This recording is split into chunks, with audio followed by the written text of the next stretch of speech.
દુર્ગાજી નમઃ માતાજીને અર્પણ કરો ઘૃતસ્નાનમ સમર્પયામિ ચોથા નંબરની અંદર પંચામૃત પકડી રાખો હવે કયું અમૃત આવ્યું મધ આવ્યું શું આવ્યું અને મધ કોણ બનાવે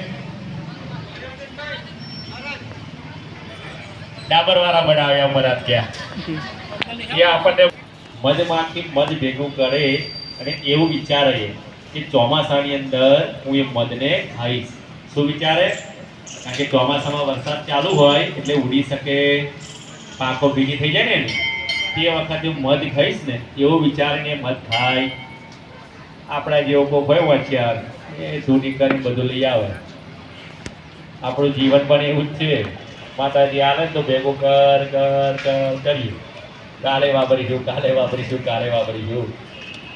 માતાજી એને જ લઈ લે વાપરવા રે એટલે જીવનમાં જો કંઈક આલ્યું હોય તો કંઈક દાન પુણ્ય કરતું રહેવાનું જીવનમાં કારણ કે કાલે શું થવાનું કોઈને ખબર છે સાચી વાત ને એટલે આજે જે આપણાથી જે વસ્તુ કરવી છે કરી જ દેવાની કાલનું ને વિચારવાનું કાલની વાત કાલે તો માતાજીને મધથી પરોપકાર શીખવાડે છે તો માતાજીને પ્રાર્થના કરવાની કે મધ જેવું મીઠું છે એવું મારું વચન પણ મીઠું હોવું બોલવું પણ મીઠું મીઠું હોવું જોઈએ અમારા ભોલા મહારાજ છે ને એવું કહે છે વાણી છે ને વાણી અને પાણી બહુ સાચવીને વાપરવી મફતની છે એટલે આપણને કંઈ કદર છે પણ જે જગ્યાએ પાણી નથી એને પૂછી આવો બરોબર તો માને એ જ કહેવાનું છે કે મધથી સ્નાન કરાવું પરોપકાર કરું હું મારા પરિવાર સિવાય પણ કોઈકની મદદ કરી શકું કારણ કે આપણે તો આપણા પરિવાર માટે જીવવાના છીએ એ તો નક્કી જ છે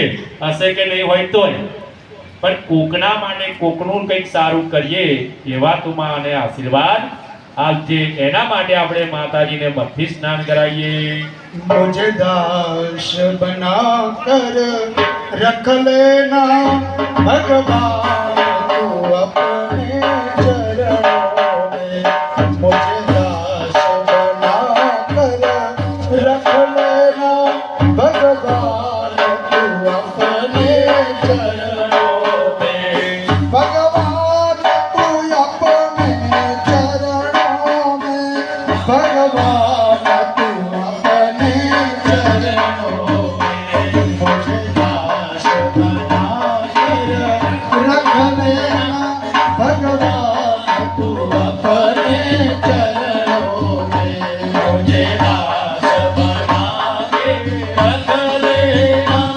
भगवान तू अपने चरणों में माधुर्य मिश्रम मधुमक्षिकार गणे वृक्षादिराम मधुकार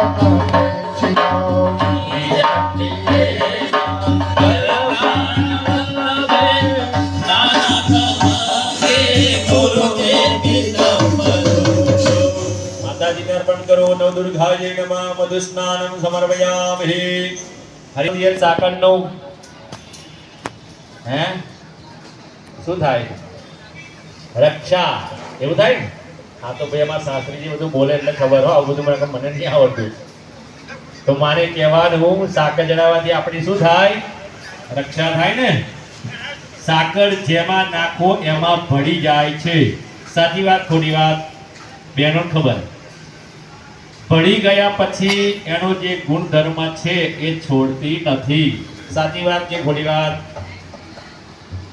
તો આપણું જીવન પણ એવું હોવું જે જગ્યાએ ગઈએ ત્યાં એવા થઈને ભળી જવાનું કદાચ તમારા ઘરે ભગવાને બધી સુવિધાઓ અર્પણ કરી હશે પણ અહીં આગળ તમને સુવિધા નથી તોય આપણે માતાજીની પૂજા કરવા બેઠા બસ એવા જ આશીર્વાદ માને કે તું મને પ્રદાન કરજે અથ સરગરા સ્નાનમ पूर्ण छुकाओ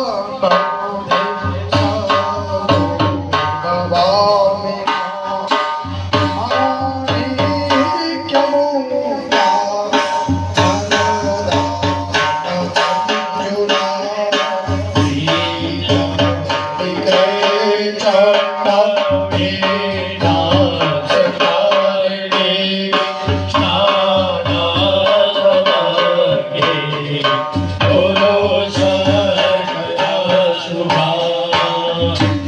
માતાજીને અર્પણ કરો. નવ દુર્ગાજી નમઃ. શર્કરા સ્નાનમ સમર્પયામિ. ચમચી પાછું મૂકી દો. 2 વખત ચોખ્ખું જળ ચડાવો. તદંતે શુદ્ધોદક સ્નાનમ આચમનીયમ ચ સમર્પયામિ. ચમચી ભરી પાણી પકડી રાખો. એની અંદર કંકુ ચંદન ચોખાવાળા ફૂલ કરી મૂકી દો. ફૂલ ધ્વદળ ગંધોદક સ્નાનમ तः कुमकुम पंकलिर्मितमिदं देहतबोद्वर्तन भक्त्याहं कलयामि हयमरजसा संविसृतं केशरे ईशानामनगरे विशोजविशदात् कस्तूरिकार्यर्चितये स्नानाद्रेण वरक्तकुम्भविधिना संवासितोष्णोदके. माताजी अर्पण करो. जगदंबिका नम दुर्गाय नमः. गंधोदकोर्ध्वधनुष्ठानं समर्पयामि. 2 વાર પાણી ચડાવો. दंते शुद्धोदक स्नानम समर्पयामि. आचमनीयं शुद्ध आचमनीय जलम समर्पयामि. एक फूल लेવાનું કંકુ ચંદન વાળા કરી માતાજીને ઉપર અર્પણ કરી દો. પૂર્વોપચારાર્થે ગંધ પુષ્પાણી સમર્પયામિ. 2 હાથ જોડી માતાજીની જે પૂજા કરી એના નિમિત્તે આપણે પગે લાગી જાઓ. પૂર્વોપચારાર્થે ધૂપમ દીપમ નૈવેદ્યમ શેષોપચારાર્થે નમસ્કરોમિ. 1 ચમચી ભરી પાણી માતાજીની આગળ મૂકી દો. અનિયા પૂર્વરાત પૂજનેન નવદુર્ગાઃ પ્રિયંતાન નમઃ. માતાજી પર ચડાવેલું ફૂલ પહેલી આંગળી અંગૂઠાથી લઈ લેવાનું, સૂંઘવાનું. ડાબી બાજુ જમીન પર મૂકી હાથ ધોઈ નાખો. નિર્માલ્યમુત્તરે વિસૃજ્ય હસ્તમ પ્રક્ષાલ્ય. હાથ ધોયા પછી રૂમાલથી હાથને લૂછી કાઢો. ફરી ફૂલ લઈ ચંદનવાળા કંકુવાળા કરી માતાજીને ફરી અર્પણ કરી દો. અભિષેકાર્થે ગંધ પુષ્પાણી સમર્પયામિ. ચડાઈ દો.